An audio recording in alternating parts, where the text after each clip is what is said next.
so much. And it's so unfair what you're going through. But I love this man so much and he makes me so happy. And I promise to honor your memory every day of my life, and we love you so much. As many of you know, Scott is my brother. I've known him my whole life. He met Tim when he relocated to New Hampshire, and Tim has felt like a brother ever since. I asked them to describe what their first date was like. They met at a sober pride brunch in Boston, and a week later, Tim took Scott on a walking tour of Boston and Harvard that included coffee and donuts with Blackbird donuts. Scott, however, did not give Tim a bite of his donut. For some, that would have been a major red flag, but I guess Tim decided to persevere, and here we are today. Best friends can be intimate, but not want to spend the rest of their lives together. The person you marry is the one that you will work through the toughest of times with, the constant rock, steadfast, ever-present in our mind and our heart. You know, it wasn't that long ago that it became legal for you two to be allowed to marry each other. Of course, you could have had the ceremony, and the intent and the spirit would be there, but think about that. Legally, if you happen to love someone of the same sex, your love wasn't recognized in the eyes of the law. That all changed on June 26, 2015, and I know there is a bunch of us here in spirit and watching that celebrated finally having our bonds legally recognized.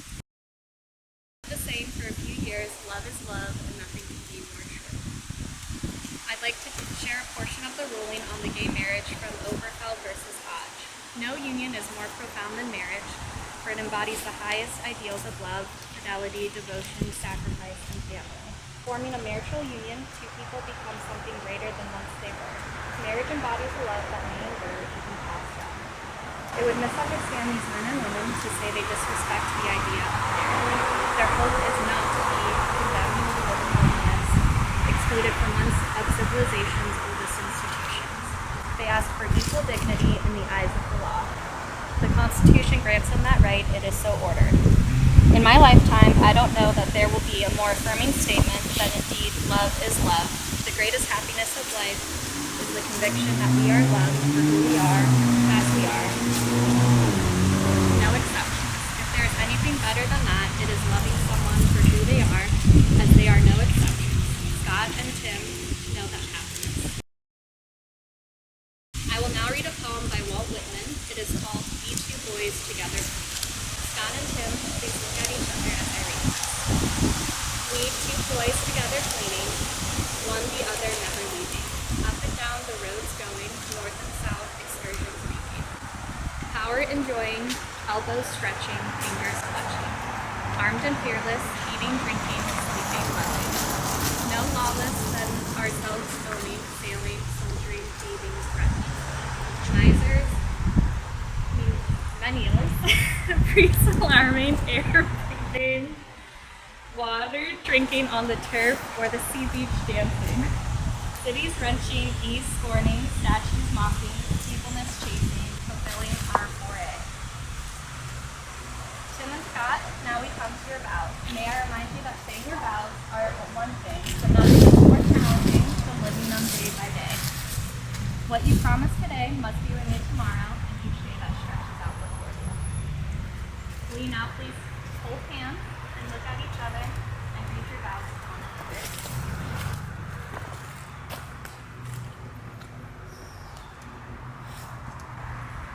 I started writing these in the car on the way home from Randy's party. Two fools in love, yelling Taylor lyrics. You look so happy, so free, so open to the world. And then Labyrinth came on. And this lyric has stuck with me ever since. I thought the plane was going down, how'd you turn it right around? Okay, the plane continued to go down. Sometimes at full speed, but you jumped on for the ride, definitely slowed it down, taught me how to eat a bagel, and now we are finally with minimal turbulence. Skies are clearer, never perfect, but clear. Okay, I'm done with the plane metaphors for now. Scott, all our past heartache has led us to each other. And it's been worth it because it led me to you. You made me feel safe for the first time in my life. I met you during the darkest of times. Odds were very much against us, but you held that fragility so carefully, embraced it, and made me stronger along the way.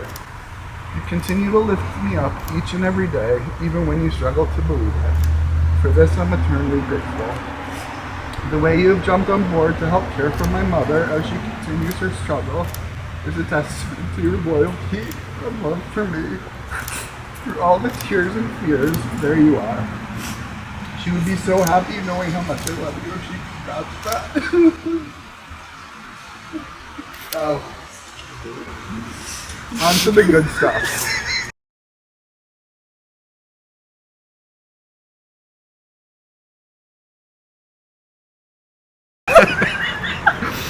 A real housewife once said, you don't marry a person you can live with, you marry a person you can't live without.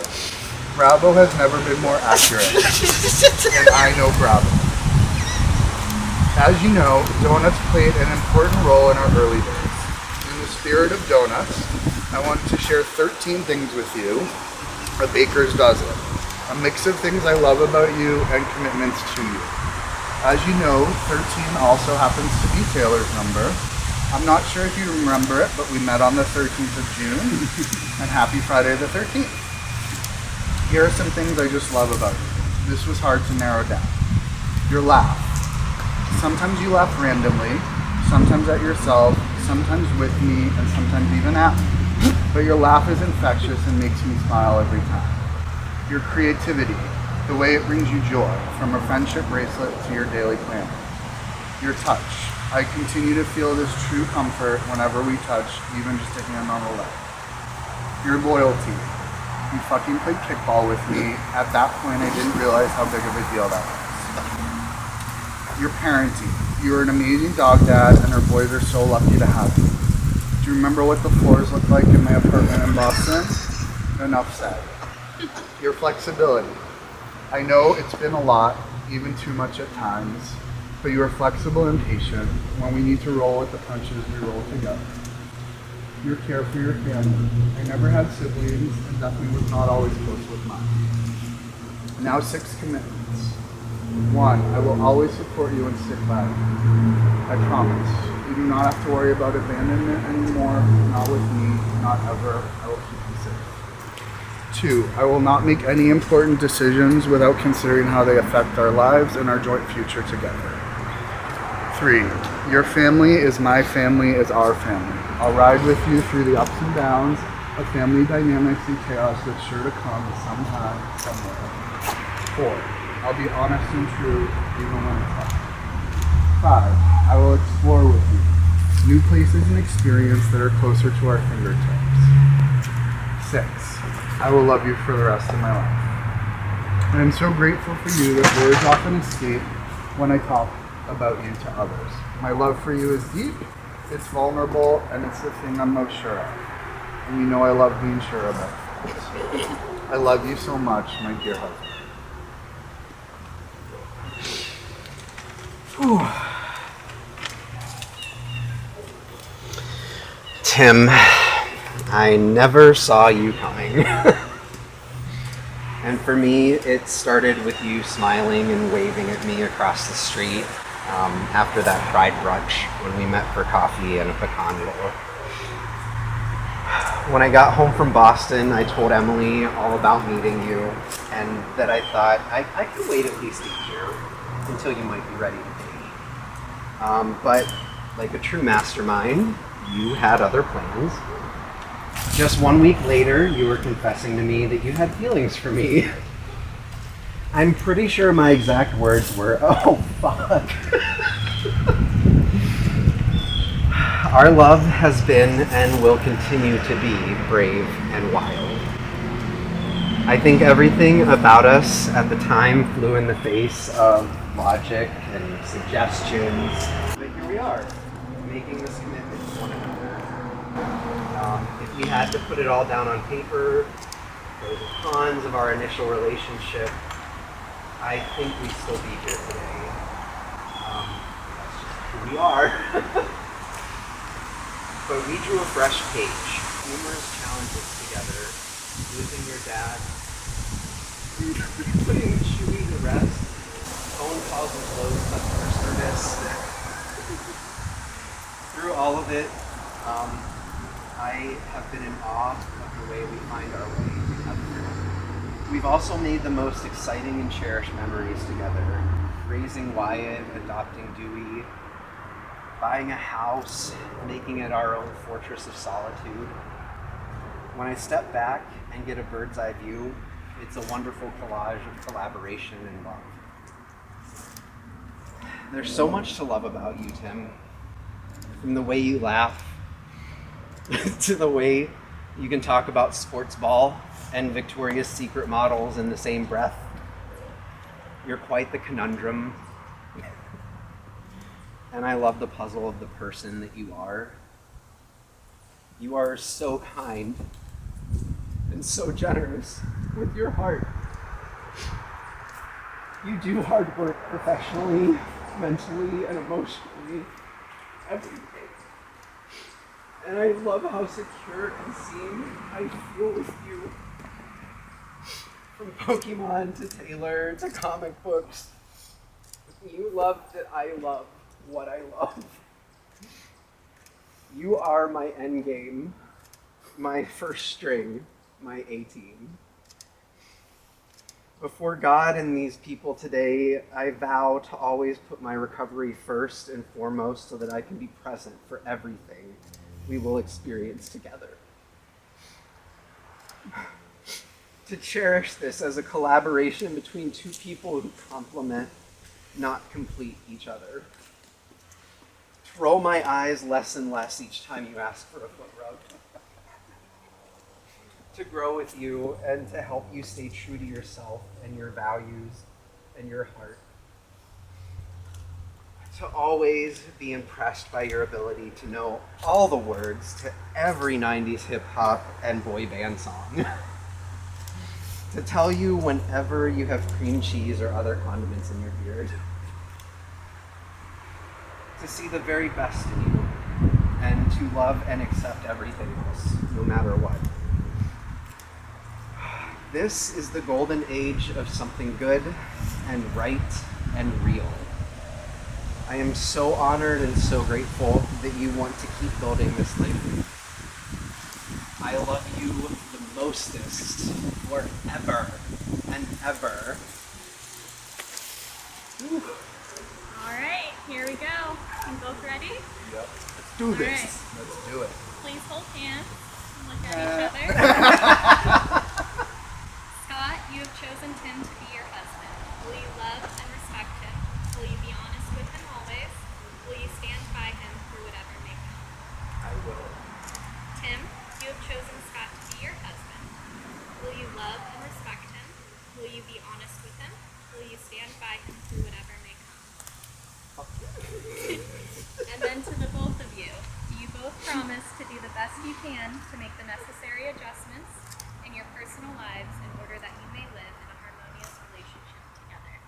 We will. Right. Scott, repeat after me. Let's do the ring.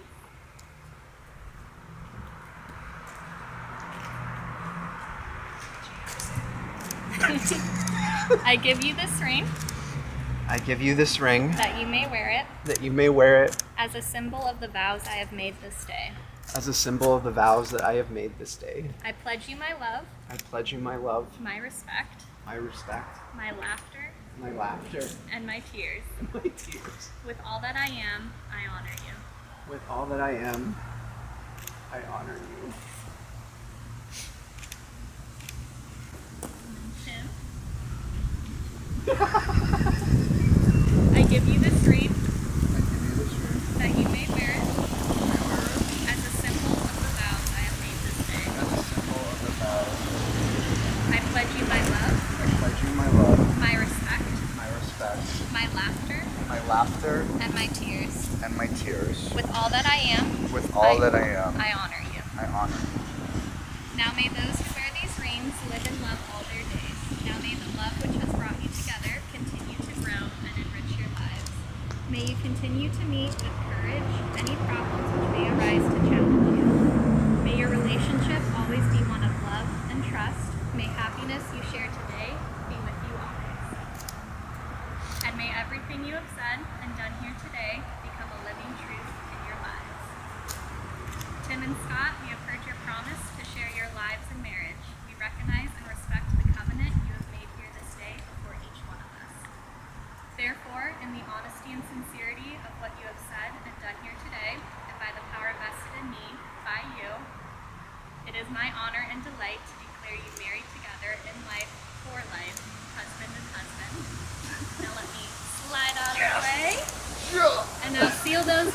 a kiss.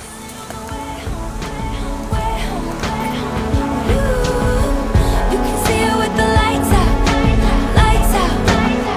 You are in love, true love. You are in love.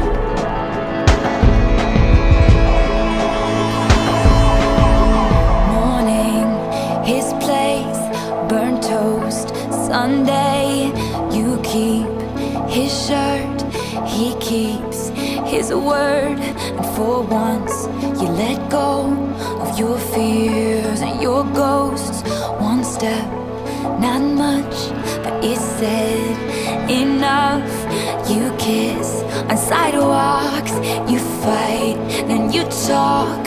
One night, he wakes, strange look on his face, pauses, then says, "You're my best friend." And you knew what it was. He is in love. You can hear it in the silence, silence. You can feel it on the way home, way home. You can see it with the lights out, lights out. You are in love, true love. And so it goes, you two are dancing in a snow globe round and round. And he keeps a picture of you in his office downtown. And you understand now why they lost their minds and fought the wars, and why I've spent my whole life trying to put it into words. 'Cause you can hear it in the silence. You can feel it on the way home. You can see it with the lights out. You're in love, true love. You